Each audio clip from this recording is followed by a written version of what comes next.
Welcome to the Breaking News Network. Relax and watch this interview with our former President Goodluck Jonathan, where he dissects the reason for the incessant court cases concerning the election that was just concluded. He talked about Bola Tinubu's inauguration. He talked about INEC and INEC chairman. Watch and please do subscribe to this channel. God bless you. We're inaugurating the president-elect, Bola Tinubu, and the vice president-elect, Senator Shetima. Their own mood is slightly different because President Buhari has graciously served 8 years. God has helped him serve 8 years. And he's handing over, not to another political party, but he's handing over to his own political party. So the circumstances presently is quite different. But I know the mood of the country generally is because of the issues bordering on the elections. So some people are happy, some people are sad, so all kinds of sentiments and feelings. In my own time, especially the 2015 election, my ministers, my senior officers, people who worked with me, there was this fear that this one that we've lost the election, what will be our fate? Will the new government just throw all of us into jail without giving us even fair hearing? Because government is next to God and decide to do anything. That fear was in the minds of people. Some people feel, could I even run away? Should I stay in the country? But to them, that will not be much of a problem because it's the same party that is taking over. So the tension we faced then, the Buhari's team may not face the same tension. Yes, some few people may have some issues that bother them, but on the average, they will not have that kind of feeling. But it used to be tense, really. And by this time, then of course already I've considered defeat to the president. So that was completely over. And I knew why I considered defeat, because I was more interested in the country than myself, which I advise every politician to be more interested in the country than themselves. Without a country, there will be no president. So I know it used to be tense. And how do we ensure that Nigeria comes out of the current electoral controversy through reforms that will help grow the country's democracy? The problem we have is the electoral management body, INEC, and the security. And I used to give an example.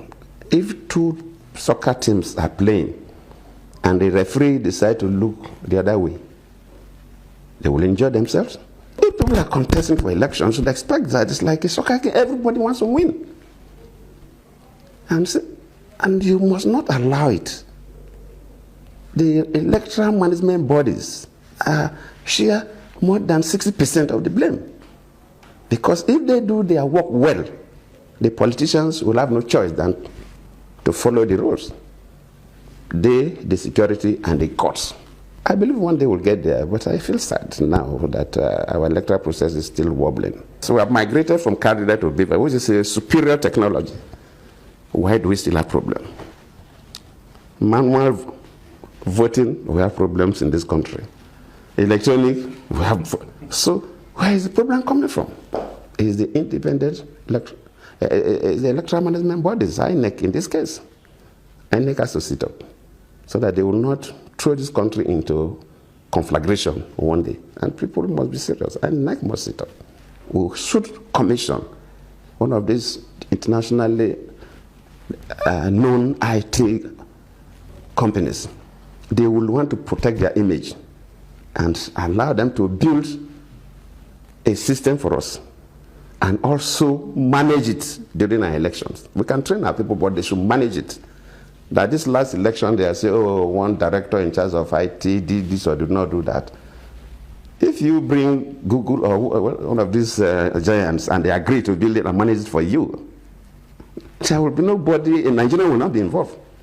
So it should be completely neutral. And probably when we get to that level, where all those who have smartphones will not need to go to any place to vote.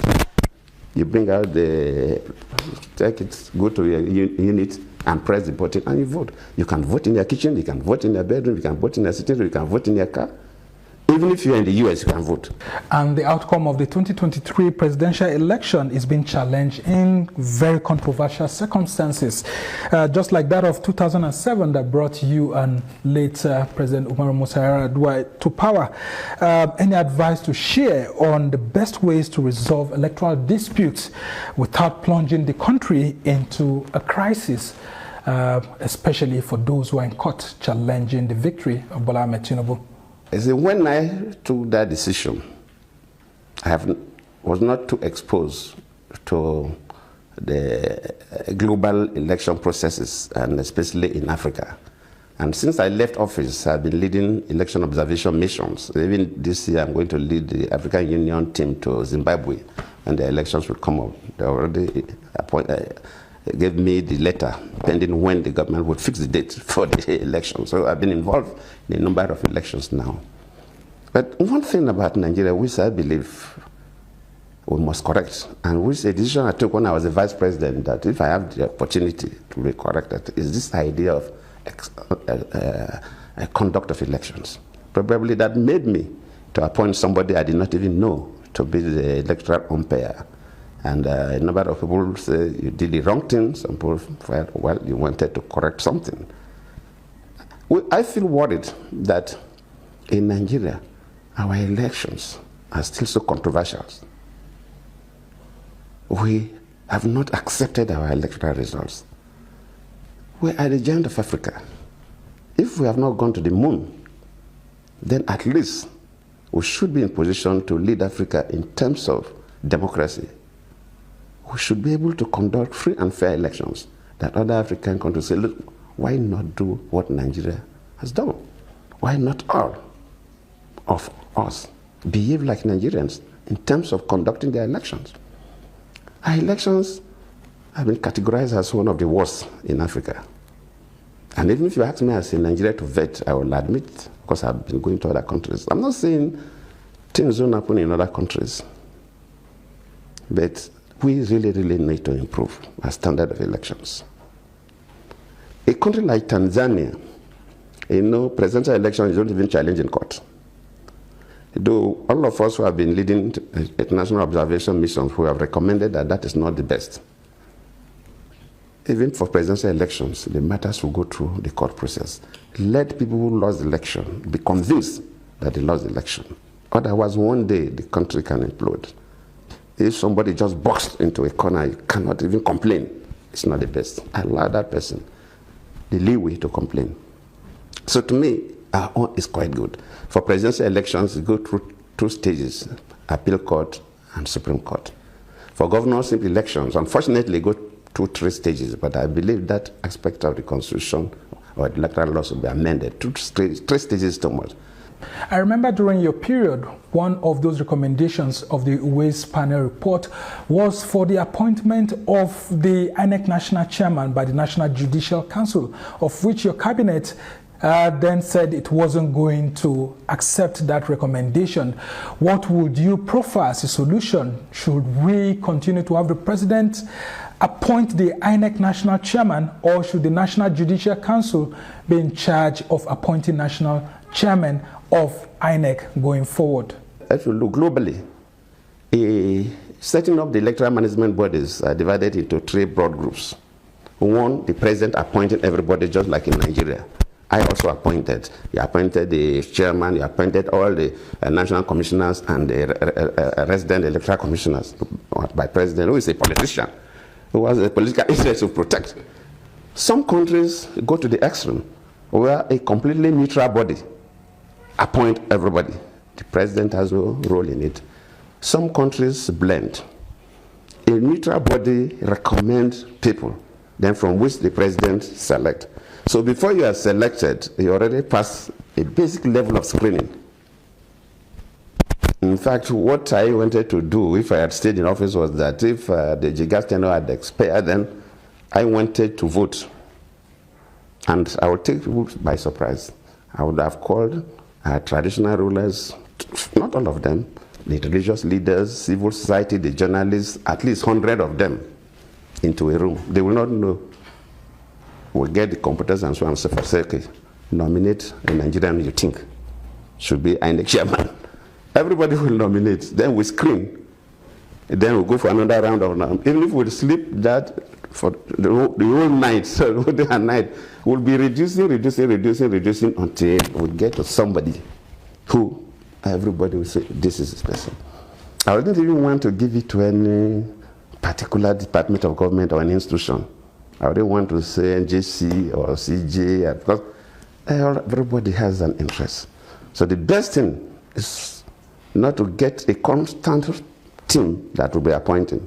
But any time that INEC chairman position expires and want to change them, then you just call people.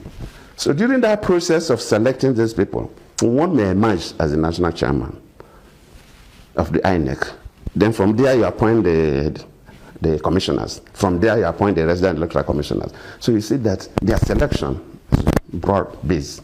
And just before I let you go, Your Excellency, what's your wish for Nigerians as we go into this new democratic dispensation? And if there is any advice for President Bola Tinubu and Vice President Kashim Shettima? One advice I will give, and I believe most of that will give them, is that the journey towards election passed through two major stages, the party primaries and the main general election. And all these stages, there used to be a lot of fireworks. To become the candidate, a lot of the fireworks, people will offend you.